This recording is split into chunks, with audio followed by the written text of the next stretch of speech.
नमस्कार दोस्तों, मेरा नाम है प्रकाश कुमार और मैं आज आपको बताऊंगा MTK का जो वर्जन 1.1 नया आया है उसके बारे में। तो इसमें बहुत सारा अपडेट किया गया है। तो पहले तो हम लोग जैसे वीवो का लॉक अनलॉक करते थे, ओप्पो MI वीवो जितना सब कुछ है सभी करते थे, लेकिन अभी कुछ एक्स्ट्रा ऑर्डिनरी दिया गया है जिसमें हम लोग 1 क्लिक में कर सकते हैं। तो उसमें कुछ एरर भी आते हैं, तो कैसे एरर को फिक्स करना है हम आपको बता देंगे। तो वीडियो को शुरू करते हैं।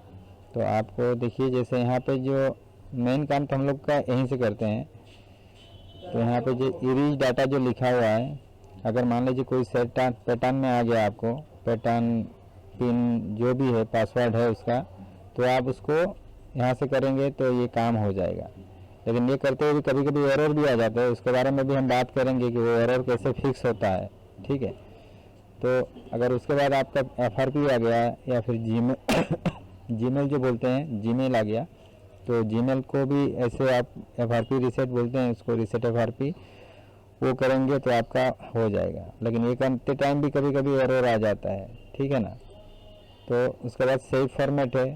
सेव फॉर्मेट में क्या होता है कि आपका डाटा जो होता है और डाटा लॉस नहीं होता, डाटा मोबाइल पर रह जाता है। सेव यहाँ पे भी लिखा है, स्पेशल बनाया गया ये वाला, देखिए सेव फॉर्मेट ओप्पो, ये स्पेशल ओप्पो के लिए बनाया गया है। ये वाला जो है, जो मान लीजिए आपका पास दूसरा कोई ब्रांड का है, इन्फिनिक्स का है, आईटेल का है और बहुत सारे ब्रांड है, वो सब का है, तो आप इससे करेंगे तो काम बन जाएगा। ठीक है, और यहाँ पे जो लिखा हुआ है ये देखिए, इरेज डाटा प्लस FRP, इसमें आपका कोई भी डाटा नहीं बचेगा, पूरा सब कुछ डिलीट हो जाएगा। ठीक है, तो उसके एक ही बार में आपका जीमेल भी चला जाएगा और पैटर्न लॉक भी चला जाएगा। और ये जो सेव लिखा हुआ है एक ही बार में सब हो जाएगा, लेकिन उसका डाटा बच जाएगा।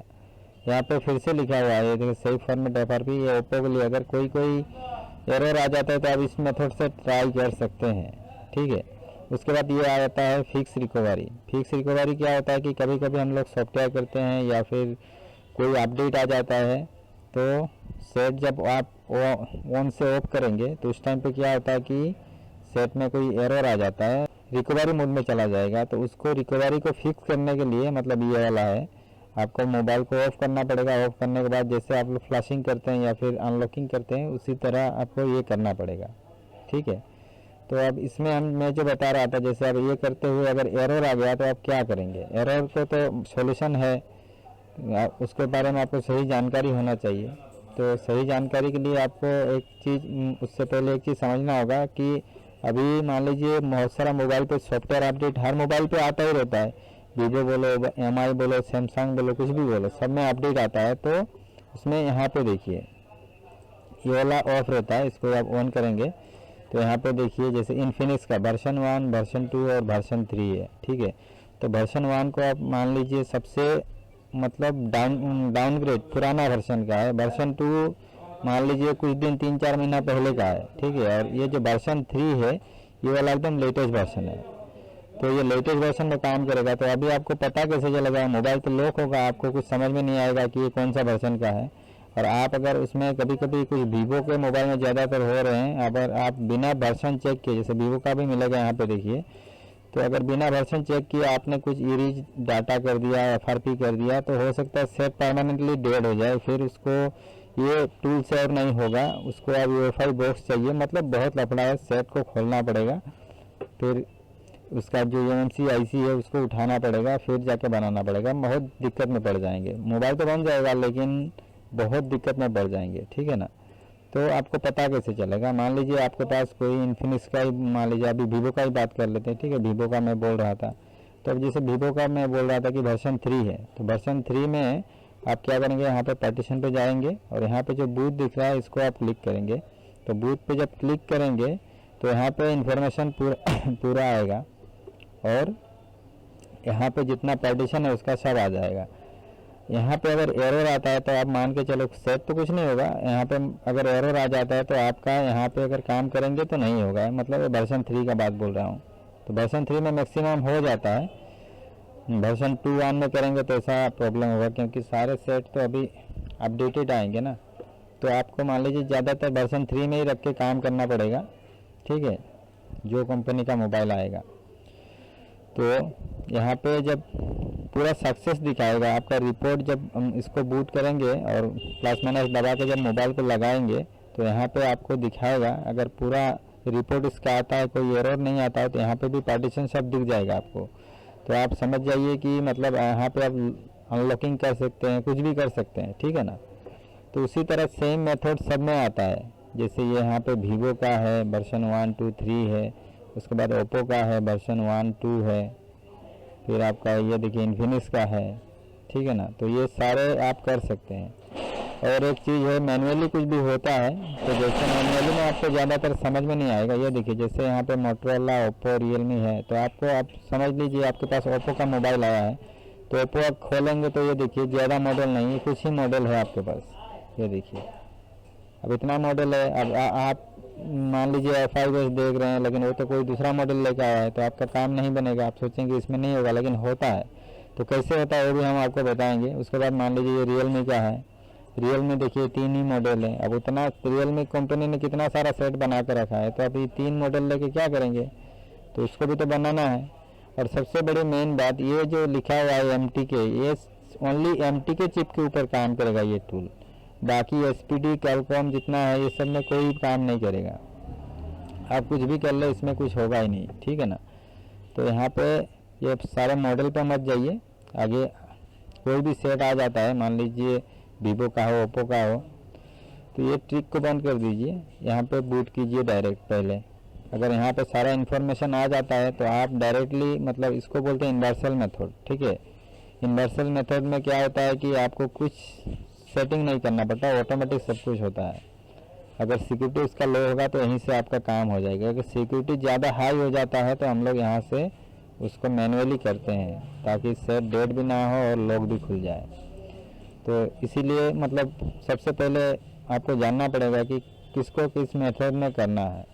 तो मोबाइल जब लेंगे तो भी पता चलेगा कि आपको क्या करना है। और यहाँ पे स्पेशली कुछ यहाँ पे देखिए है, कुछ नया सपोर्ट आया, जैसे इन्फिनिक्स के लिए आया, इन्फिनिक्स टेक्नो आईटेल वर्जन 3 नवंबर 2023 का अपडेट है। ये आपको मोबाइल को प्लस माइनस कुछ भी दबाना नहीं है, जस्ट खाली मोबाइल को केबल लगा देना, इतना सारा CPU में काम करे। ये CPU का नंबर है, ठीक है।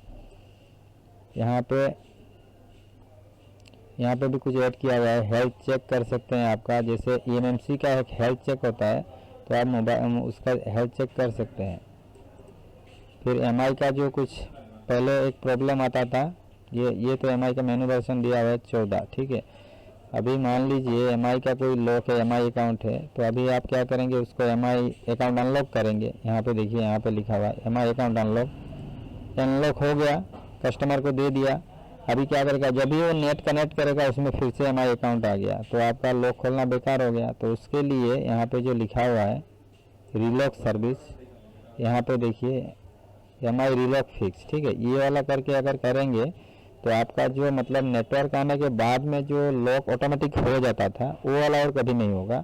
वो परमानेंट सॉल्यूशन है, ठीक है, वो बंद हो जाएगा।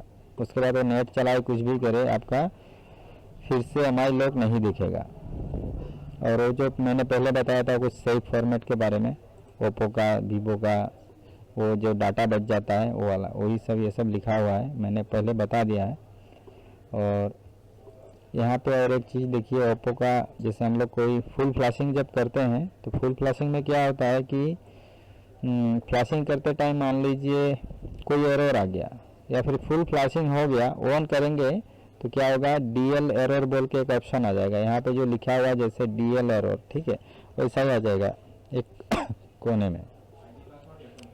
तो आपको क्या करना है कि जो मॉडल है वो मॉडल यहाँ पे सिलेक्ट करना पड़ेगा। मान लीजिए यही मॉडल है, सिलेक्ट करेंगे तो उसमें क्या होगा, तो हो जाएगा कि उसका मतलब जैसे फ्लैशिंग होता है ना, वैसे ही सब कुछ कनेक्ट होगा। उसके बाद आपका वो वाला जो एरर है वो फिक्स हो जाएगा। तो इसी तरह यहाँ पे मॉडल कुछ दिया गया है। और ज़्यादातर ये प्रॉब्लम ओप्पो में आता है, रियलमी में आता है और लावा के सेट में आता है। MTK बेस्ड CPU में ज़्यादा आता है, ठीक है। तो कुछ चुनिंदा मॉडल उसी में आता है, ज़्यादातर नहीं आता है। और यहाँ पे और एक चीज़ देखिए, सिक्योरिटी फंक्शन में तो सबसे पहले सिक्योरिटी का काम करें तो इससे पहले सबसे पहले बैकअप बनाना बहुत ज़रूरी है। तो बस यहाँ पे 3 बैकअप का ऑप्शन है, ये तीनों बैकअप कर ले, उसके बाद ये नीचे का जो फॉर्मेट है जो भी है करेंगे। और ये बैकअप बनने के बाद उसको रिस्टोर भी तो करना पड़ेगा, तो ये रिस्टोर का ऑप्शन है। आप कुछ भी करेंगे यहाँ से मतलब ऑटोमेटिक फाइल आ जाएगा, उसको सिलेक्ट करेंगे और रिस्टोर होगा। तो मेन बात है वो किस दिक्कत में कर रहे हैं उसके ऊपर डिपेंड करेगा कि आप ये काम करेंगे या नहीं करेंगे। ये काम बहुत कम ही आता है क्योंकि ये मतलब नॉर्मल कामों में नहीं गिना जाता है, ये थोड़ा दिक्कत वाला काम है। नेटवर्क का, ये लॉग का, ये सब काम का है। लॉग बोले तो फाइनेंस लॉग, ये सब का, ये मतलब कुछ इनलीगल काम भी है यहाँ पे। तो यहाँ पे काम नहीं करना ही बेहतर है क्योंकि इसमें रिस्क भी है। यहाँ पे भी है कुछ, यहाँ पे आप ये वाला जो फाइल है RPMB फाइल रीड राइट कर सकते हैं। ये वाला भी KG लॉग के बारे में है थोड़ा बहुत, ठीक है। और यहाँ पे आप रेडमी का कर सकते हैं, सैमसंग का भी कर सकते हैं, ठीक है। और ये जो है ये यूनिवर्सल वाला है, यूनिवर्सल में कर सकते हैं। ये IMEI रिपेयर के लिए है स्पेशल, ये वाला जो है 2 बॉक्स। अगर रेडमी का कोई आता है तो पिछला जो अपडेट था उसमें दिया गया था कि आप रेडमी का MI 9 जो मॉडल है उसमें IMEI राइट कर सकते हैं। अभी इसमें कुछ लिखा नहीं गया है कि और कुछ अपडेट हुआ है कि नहीं हुआ है, इससे तो होता तो ज़रूर लिख देता कि ये, लेकिन रेडमी 9 का पुराना जो मॉडल है अभी वो कर सकते हैं आप, ठीक है। और ऐसा खास कुछ नहीं आया है, पहले का जितना फंक्शन था उतना ही है। और यहाँ पे आप फ्लैशिंग के लिए है ये वाला। और यहाँ पे एक चीज़ है खाली, वो FP जो है ये वाला आप ओप्पो का डायरेक्ट फाइल यहाँ से ले सकते हैं। ये वाला मतलब एक्स्ट्रा करने की ज़रूरत नहीं है, उसका जो मेन सपोर्ट फाइल है उससे ही हो जाएगा, सेक्टर फाइल नहीं चाहिए, ठीक है। स्कैटर फाइल जो होता है उससे मतलब तो हम लोग नॉर्मल सेट फ्लैशिंग करते हैं, लेकिन ये वाला जो है ओप्पो के लिए है, ये स्पेशली ओप्पो में काम आता है। तो ओप्पो के लिए ये वाला फाइल लगता है खाली।